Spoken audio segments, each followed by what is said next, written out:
मनीषा का अंतिम संस्कार हुआ होगा, हमारा नहीं हुआ। उसकी बॉडी थी, मरी हुई थी, करना ही था, लेकिन इंसाफ दिला के रहेंगे। यदि किसी बड़े अधिकारी या किसी बड़े राजनेता के परिवार में ऐसा हादसा हो जाए तो क्या 10 दिन तक धरना देना पड़ेगा आरोपियों की गिरफ्तारी के लिए? हम यहाँ से नहीं जाएंगे तब तक यहाँ पे। अगर एक सेकंड के लिए पुलिस की ये सुसाइड की थ्योरी सही भी मान ली जाए तो फिर कर्मचारियों को सस्पेंड क्यों किया गया? क्यों नहीं कहा? किसी भी जिले की डिस्ट्रिक्ट डीसी ने क्यों नहीं कहा कि निकालो सीसीटीवी कैमरा? उस कॉलेज से जुड़े हुए लोगों को अब तक जांच के घेरे में शामिल नहीं किया गया।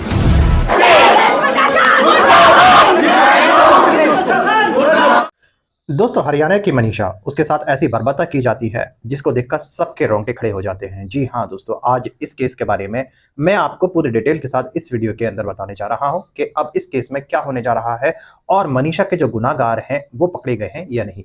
मैं आपको आज सच्चाई बताऊंगा और मैं बताऊंगा कि लोगों को कैसा गुस्सा है मनीषा को लेकर कि उसके साथ जो हुआ है उसके अपराधी अभी तक पुलिस के हाथ क्यों नहीं चढ़े। मेरे दोस्तों, आपको तो पता ही होगा पुलिस का कुछ और कहना है और वहां जो लोग थे जिन्होंने मनीषा को देखा, जिस हालत में देखा, उस हालत में देखकर उनका लोगों का गुस्सा इतना ज्यादा है कि उनका ये कहना है कि पुलिस झूठ बोल रही है, मनीषा के साथ बहुत ज्यादा बर्बरता की गई है और मनीषा के अपराधी जल्द से जल्द पकड़ा जाए और उनको सजा हो। जी हाँ दोस्तों, लोग चाहते हैं कि मनीषा के जो अपराधी हैं वो जल्द से जल्द जेल के पीछे हों, क्योंकि दोस्तों एक सीधी सादी लड़की जो कि मनीषा एक स्कूल में पढ़ाया करती थी, उसके साथ इतनी ज्यादा दरिंदगी हुई है जिसको देखकर हर किसी के रोंगटे खड़े हैं। हर कोई यही चाहता है कि मनीषा को इंसाफ मिलना चाहिए। जी हाँ, जरूर मिलना चाहिए उसको इंसाफ। दोस्तों, अभी मैं आपको जो वीडियो दिखाने जा रहा हूं उस वीडियो में आपको सच्चाई पता चलेगी, मगर दोस्तों ये वीडियो दिखाने से पहले मेरी आपसे गुजारिश है आज का मेरा ये वीडियो पूरा एंड तक जरूर देखना और अगर आप मेरे चैनल पर नए हैं चैनल को जरूर सब्सक्राइब करना, साथ में इस वीडियो को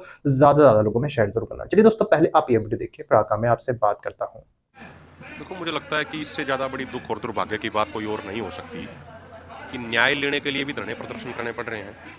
हमें भी 15 साल हो गए सामाजिक जीवन में। अपनी कोई मांग मनवाने के लिए, मान लो कोई एमएसपी गारंटी कानून का मुद्दा है, कोई रोजगार का मुद्दा है, कोई शिक्षा का मुद्दा है, कोई स्वास्थ्य का मुद्दा है, उस पर तो धरने प्रदर्शन हमने किए भी हैं, हमने होते हुए भी देखे हैं, उन धरनों में हम शामिल भी रहे हैं।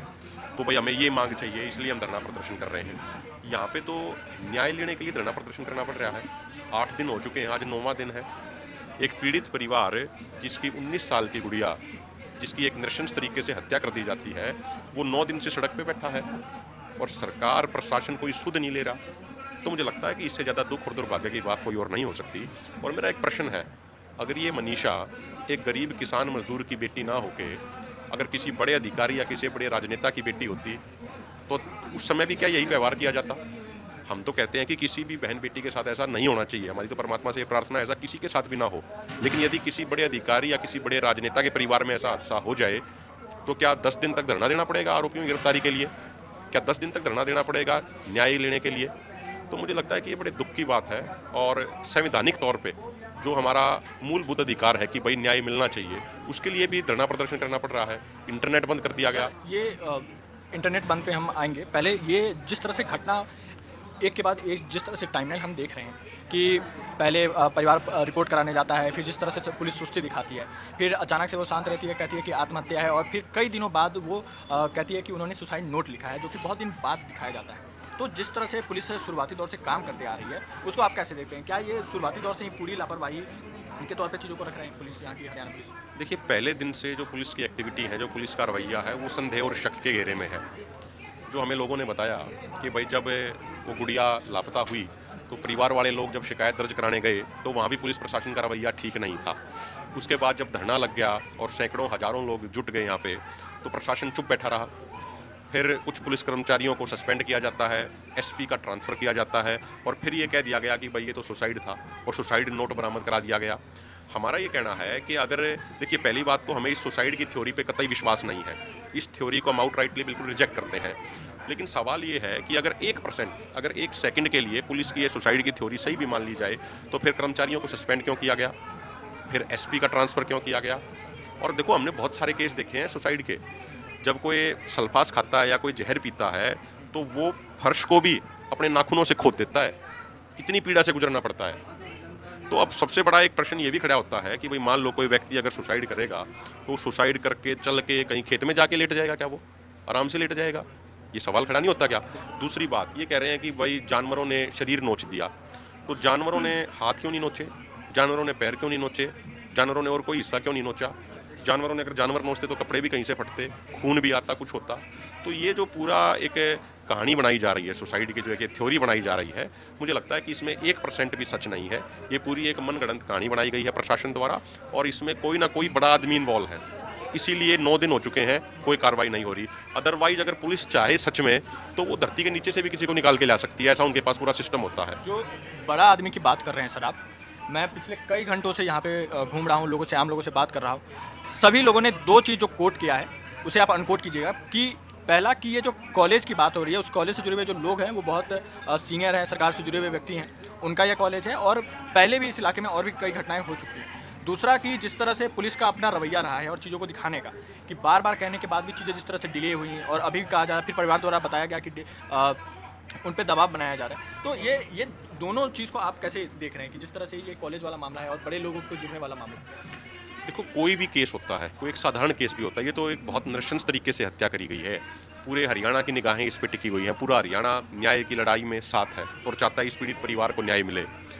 तो कोई भी केस होता है तो उससे जुड़े हुए जितने भी पहलू होते हैं उनको सबको जांच के घेरे के अंदर लिया जाता है। मान लीजिए कोई भी व्यक्ति अगर मान लो 1 दिन पहले कहीं गया, किससे मिला, किससे बात हुई, किससे नहीं हुई, किससे मीटिंग हुई, क्या हुआ क्या नहीं हुआ, सबको जांच के घेरे में शामिल किया जाता है। लेकिन यहाँ पे जानबूझ के जो सोशल मीडिया के माध्यम से और आम लोगों से बात करने के बाद जो पता लग रहा है, उस कॉलेज से जुड़े हुए लोगों को अब तक जांच के घेरे में शामिल नहीं किया गया है। तो ये निश्चित तौर पे संदेह पैदा करता है कि भाई आखिरकार उनको जांच के घेरे के अंदर क्यों नहीं लाया जा रहा। अब सच्चाई क्या है, एग्जैक्टली कैसे कैसे चीज़ें हुई, वो तो एक निष्पक्ष जांच के बाद ही सामने आ पाएंगी। और परिवार ने भी मांग करी है कि भाई सीबीआई जांच होनी चाहिए, तो उसको सीबीआई जांच कराने में कोई दिक्कत होनी नहीं चाहिए सरकार को, और दूध का दूध पानी का पानी होना चाहिए। ताकि देखो, वो एक 19 साल की बेटी थी, उसके भी बहुत सपने थे। उनके दादाजी का एक मैं इंटरव्यू सुन रहा था, उनके दादाजी कह रहे थे कि भाई हमारी बेटी बड़ी होकर डॉक्टर बनना चाह रही थी, तो उसका उड़ान भरने का समय था, अपने सपने पूरा करने के लिए मेहनत करने का समय था। तो 19 साल की उम्र में एक बेटी के साथ ऐसा हो जाना, मुझे लगता है कि इससे ज़्यादा शर्म की बात और कोई हो नहीं सकती। सर, सूबे के मुखिया नायब सिंह सैनी ने कहा है ट्वीट करके कि सीबीआई जांच के आदेश दिए जा चुके हैं। वहीं पे आपके पास क्या जानकारी है इस चीज़ को लेकर के? जैसे कुछ समय पहले ये बताया जा रहा था कि सीबीआई जो 2 महत्वपूर्ण मांगे थी कि सीबीआई जांच कराना और दूसरा कि जो एम्स में पोस्टमार्टम फिर से कराया जाना, तो उसको लेकर के आपके पास क्या अपडेट है या फिर कोई इन्फॉर्मेशन आई है? क्योंकि नायब सिंह सैनी ने ट्वीट कर दिया। ठीक है, उन्होंने ट्वीट कर दिया है, लेकिन मेरा ये कहना है कि भाई सरकार की जिम्मेदारी बनती है कि वो पीड़ित परिवार को, गांव वालों को संतुष्ट करे। जब तक उनको संतुष्ट नहीं करते तो खाली बयानबाजी करने से कुछ भी नहीं होगा। आप इस परिवार के बारे में एक बार सोच के देखिए, इस परिवार के ऊपर क्या बीत रही होगी। पहले तो ये अपने 19 साल की बेटी को खो चुके हैं और 9 दिन से सड़क पे बैठे हैं न्याय के लिए। तो इस पीड़ित परिवार को, गांव वालों को और इस आंदोलन से जुड़े हुए लोगों को संतुष्ट करना सरकार की जिम्मेदारी बनती है, और सरकार को अपनी उस नैतिक जिम्मेदारी को निभाना चाहिए, प्रशासनिक जिम्मेदारी को निभाना चाहिए, सामाजिक जिम्मेदारी। मुझे तो लग नहीं रहा। अगर सरकार अपनी जिम्मेदारी निभा रही होती तो फिर लोगों को धरना क्यों देना पड़ता, फिर लोगों को सड़क पे बैठने पे मजबूर क्यों होना पड़ता, फिर लोगों को ये आंदोलन क्यों करना पड़ता। तो सरकार तो अपनी जिम्मेदारी नहीं निभा रही, इसलिए हरियाणा के कोने कोने से, राजस्थान से लोग यहाँ पे आ रहे हैं, और सबकी कोशिश ये है, सबका प्रयास ये है कि इस पीड़ित परिवार को न्याय मिलना चाहिए। घटना में सर आपको सबसे बड़ा लूपहोल क्या लग रहा है? देखिए, सबसे बड़ा लूपहोल तो ये लग रहा है कि इसकी जाँच ही ठीक तरीके से नहीं की गई। 9 दिन बीत गए हैं, पुलिस लगातार थ्योरियों को बदल रही है। अगर सुसाइड की बात, जैसे पुलिस प्रशासन ने कही, अगर सुसाइड की बात थी तो पहले दिन सुसाइड नोट बरामद क्यों नहीं हुआ? पुलिस जैसे कह रही है कि भाई 5 दिन 6 दिन के बाद सुसाइड नोट बरामद हुआ। अगर खुले में 5 दिन 6 दिन सुसाइड नोट ऐसे ही पड़ा रहेगा, हवा भी चल रही है, हवा में उड़ के क्या पता कहाँ पहुँच जाए, वो वहीं पे पड़ा कैसे मिल गया 5 दिन बाद इनको? तो जो ये पुलिस थ्योरी बदल रही है अपनी, पहले कुछ नहीं कह रही थी, बाद में सुसाइड की थ्योरी ले आई, फिर कुछ और कह रही है, तो उससे निश्चित तौर पे लोगों के मन में संदेह पैदा होता है। मेरा तो यही निवेदन है माननीय मुख्यमंत्री जी से, नायब सिंह सैनी जी से, कि आपकी ये जिम्मेदारी बनती है, आप इस प्रदेश के मुखिया हैं, आप अपनी जिम्मेदारी को निष्पक्ष तरीके से निभाइए, और जो भी आरोपी हैं, जो भी दोषी हैं, उनके ऊपर सख्त से सख्त कार्रवाई कीजिए, ताकि ऐसी एक नज़ीर पेश हो सके, आगे कोई किसी बहन बेटी के साथ ऐसा नृशंस और निर्मम तरीके से उसकी हत्या करने का प्रयास कोई भी ना करे, ऐसा कोई गलत व्यवहार किसी बहन बेटी के साथ ना हो, ऐसी नज़ीर पेश होनी चाहिए। आप किसान नेता हैं, पहले भी गरीब किसानों, गरीब लोगों की आवाज़ आप उठाते रहे हैं। अक्सर आपको देखा जाता है लोगों के बीच, आप आम लोगों के बीच रहते हैं, आवाज़ उठाते हैं, उनकी आवाज़ बनते हैं। आप यहाँ भी हैं और बहुत लंबे समय से हैं। इसको आप कब तक देख रहे हैं कि सरकार अब इस चीज़ को स्ट्रीमलाइन करके जल्दी से जल्दी खत्म करेगी? क्योंकि जिस तरह से शुरुआती दौर में रवैया था और अभी जिस तरह से फीडबैक आ रहा है कि सरकार सीबीआई जांच कराने के लिए तैयार है, लेकिन बहुत सारे लोग बोल रहे हैं कि सिर्फ आश्वासन दिया गया, यानी कि ट्वीट कर दिया गया, मतलब ये तक नहीं किया गया कि यहाँ पे किसी अधिकारी को भेजा जाए या किसी को भेज करके परिवार वाले को संदेश दिया जाए ऑफिशियली कि हम ये कर रहे हैं, या फिर कोई ऑफिशियल नोट जारी नहीं किया गया है, ना सीबीआई के द्वारा, ना एम्स के द्वारा कि इस तरह की एम्स की टीम आ रही है, ये यहाँ से वो जाएगी, इस तरह से कुछ नहीं हुआ। तो इसको आप अंत में सरकार से आप क्या डिमांड करेंगे, प्रशासन से क्या डिमांड करेंगे ये, और साथ ही यहाँ के तमाम आम लोगों से आप क्या कहना चाहेंगे जो पूरे देश को आपको सुन रहे हैं और हमारी बहन के लिए न्याय मांग रहे हैं, उनको आप क्या कहेंगे? देखो, सबसे पहले तो मैं नौजवानों को ये कहूँगा कि कोई भी आंदोलन जब शांतिपूर्ण रहता है तो तभी वो आंदोलन एक निष्कर्ष तक पहुंच पाता है, एक नतीजे तक पहुंच पाता है। इसीलिए इस आंदोलन को पूर्ण तौर पे जैसे शांतिपूर्ण चल रहा है उसी ढंग से शांतिपूर्ण आगे चलाएं, सब मिलजुल के चलाएं। 36 बिरादरी का भाईचारा इसमें सहयोग कर रहा है और आगे भी करें।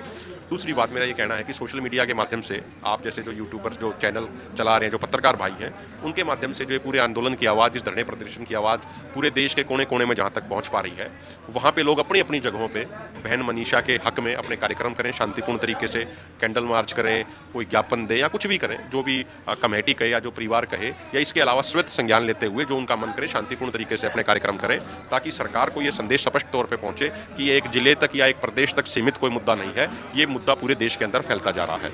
और दूसरी बात जो आपने पहले प्रश्न पूछा था कि भाई अभी लोगों का कहना है कि सरकार ने सिर्फ अभी बयान दिया है, कोई ठोस चीज़ नहीं है। देखिए, सबसे महत्वपूर्ण बात है ये स्थिति पहुंची क्यों।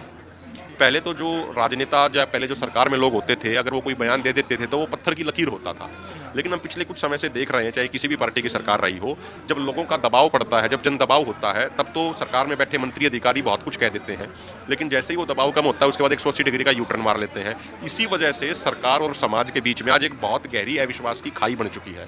तो उस अविश्वास की खाई को पाटने के लिए सबसे महत्वपूर्ण ये है कि जो वो कह रहे हैं, वो जो कमिटमेंट कर रहे हैं, उस चीज़ को लागू करके दिखाएं, उस कमिटमेंट को पूरी करके दिखाएं। उनकी करनी और कथनी में अंतर नहीं होना चाहिए। और सबसे महत्वपूर्ण बात अंत में मैं यही कहूँगा कि जो पीड़ित परिवार है, जो गांव के लोग हैं, जो संघर्ष कर रहे हैं, जो ना धूप देख रहे, ना बारिश देख रहे, ना रात देख रहे, ना दिन देख रहे, इनको सबको संतुष्ट किया जाना चाहिए। तब माना जाएगा कि भाई न्याय मिलने की कोई गुंजाइश। दोस्तों, देखा आपने ये वीडियो, मुझको पूरी उम्मीद है ये वीडियो देखकर आपको मनीषा केस के बारे में पता चल चुका होगा। दोस्तों, आपकी क्या राय है इस वीडियो के बारे में, मुझे कमेंट कर जरूर बताना। दोस्तों, आज की वीडियो में बस इतना ही। मैं फिर मिलूंगा ऐसे ही दूसरी वीडियो के साथ। तब तक के लिए सलाम, नमस्ते, जय हिंद।